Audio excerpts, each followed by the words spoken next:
Shalom saudara-saudari yang terkasih dalam nama Yesus Kristus. Di sini kami dari kelompok 11 akan menjelaskan materi diskusi kami, yaitu mengenai peranan penting pendidikan agama Kristen dalam menghadapi pandemi COVID-19 dengan mata kuliah Pak Remaja dan Pemuda dengan dosen pengampu yaitu Bapak Dr. Johari Manik MPD.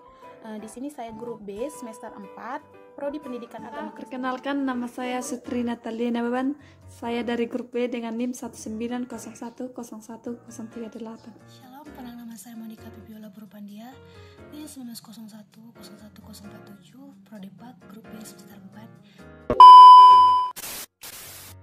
Baiklah, yang menjadi rumusan masalah dalam topik pembahasan kami yaitu bagaimana seharusnya pendidikan agama Kristen yang diberikan oleh sekolah kepada remaja pemuda dalam menghadapi situasi pandemi di masa COVID-19 ini. Ya, dalam topik pembahasan kami yaitu peranan pendidikan agama Kristen dalam menghadapi situasi pandemi COVID-19. Sebelum itu, saya akan menjelaskan yaitu mengenai apa itu yang dimaksud dengan pandemi COVID-19. Pandemi merupakan virus corona atau yang bisa disebut dengan COVID-19 memberi dampak yang luar biasa dalam lembaga server atau MSRC yaitu Saiful Mujari Research dan Call Setting. Penyebaran virus corona mengharuskan proses KBM atau kegiatan belajar mengajar dilakukan secara online karena dalam bertatap muka akan menyebarkan kelas-kelas virus yang berbahaya lagi. Baiklah, di sini saya akan menjelaskan dalam bagian A yaitu masalah virus corona. Dan kita tahu virus corona ini muncul pada tahun 2019, tepatnya di bulan Desember, dan virus ini juga telah mendunia dalam pihak-pihak negara, terkhususnya dalam negara Indonesia yang sudah meresahkan dalam kesehatan. Dalam melihat kondisi yang sangat meresahkan ini dan meningkat banyaknya yang terpapar, pihak gereja secara internasional dan organisme menanggapi dengan cepat dan sigap dalam menghadapi bijaksana dalam mengambil keputusan untuk melakukan beribadah online di rumah saja.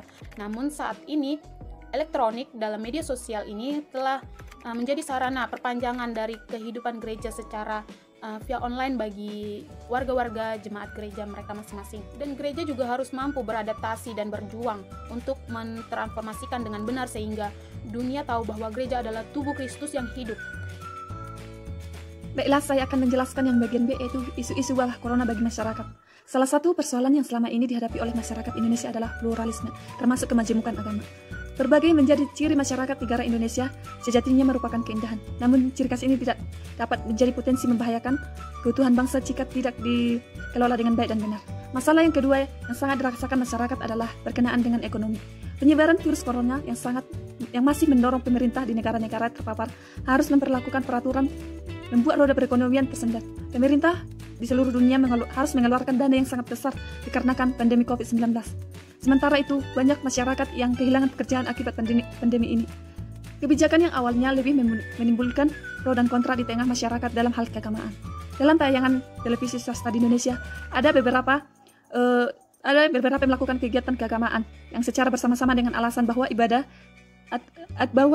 secara atau berjamaah atau bersama-sama di rumah ibadah seperti gereja masjid hukumnya wajib, karena kewajiban tersebut merupakan salah satu perintah Tuhan yang tentunya lebih tinggi dari anjuran pemerintah. Baik, di sini saya akan menjelaskan tentang hakikat tujuan agama Kristen. Pendidikan agama Kristen sendiri itu merupakan usaha sadar dan terencana untuk mewujudkan suasana belajar dan proses pelajaran agar peserta didik aktif mengembangkan potensi dirinya sehingga memiliki kekuatan spiritual, keagamaan, pengenalan diri, kepribadian, kecerdasan, alam mulia, serta keterampilan untuk menerima dari masyarakat. Setelah memahami arti pendidikan secara umum, maka perlu juga dipahami pengertian agama Kristen yang merupakan usaha bersaja dan sistematis, ditopang oleh upaya rohani dan manusiawi untuk mentransmisikan pengetahuan, nilai-nilai, sikap, dan keterampilan di tengah masyarakat selaku iman Kristen. Baiklah, selanjutnya saya akan menjelaskan mengenai dasar teologi ibadah remaja dalam masa pandemi COVID-19. Suatu pemerintahan utama terdapat dalam Alkitab, yaitu adalah pemerintahan di mana kita harus diajarkan untuk saling mengasihi terhadap Tuhan kita dan saling mengasihi sesama kita. Bisa kita baca dalam kitab Ulangan pasal yang ke-6 ayat 4-9. Dalam beribadah secara online di masa pandemi ini juga dapat memberi lonjakan yang cukup luar biasa, yaitu bagaimana setiap warga jemaat tidak hanya dari gereja itu saja, melainkan dari jemaat lain dapat mengikuti atau bergabung bersama, beribadah bersama di sosial media tersebut. Prinsip setiap mekanisme ibadah yang dilakukan di rumah dilihat dari pandangan konteks saat pandemi COVID-19 ini dapat diterapkan sebagai hal yang penting. 3 hal penting dapat dilakukan dalam ibadah di rumah ialah teratur dan tertib dengan menghormati Allah yang hanya berpusat pada Kristus saja. Dalam situasi pandemi ini juga gereja sangat mendukung sepenuhnya upaya yang dilakukan oleh pemerintah sebagai wujud melaksanakan apa yang telah diperintahkan Tuhan dalam Matius 22 ayat 21. Baiklah, yang menjadi kesimpulan dalam poin pembahasan kami ini yaitu dari uraian di atas sudah disimpulkan bahwa wabah corona atau COVID-19 ini memang telah menimbulkan berbagai keresahan dalam mendunia, baik dalam secara kegiatan maupun secara kegiatan rohani ataupun kegiatan rutinitas masyarakat. Namun demikian ada beberapa pengaruh positifnya yang dirasakan dalam kehidupan manusia, dan dalam pihak gereja juga merupakan tempat persekutuan orang-orang yang percaya kepada Yesus Kristus. Adanya pandemi COVID-19 ini tentu memberikan dampak negatif dan positif bagi sebuah gereja, terlebih bagi orang Kristiani. Namun dengan adanya COVID-19 ini kita diingatkan untuk lebih mendekatkan diri lagi kepada Tuhan. Walaupun ibadah harus kita lakukan di rumah dan melalui online, tentu ini menjadi pendorong bagi kita untuk lebih menguatkan iman kita, kepercayaan kepada Tuhan.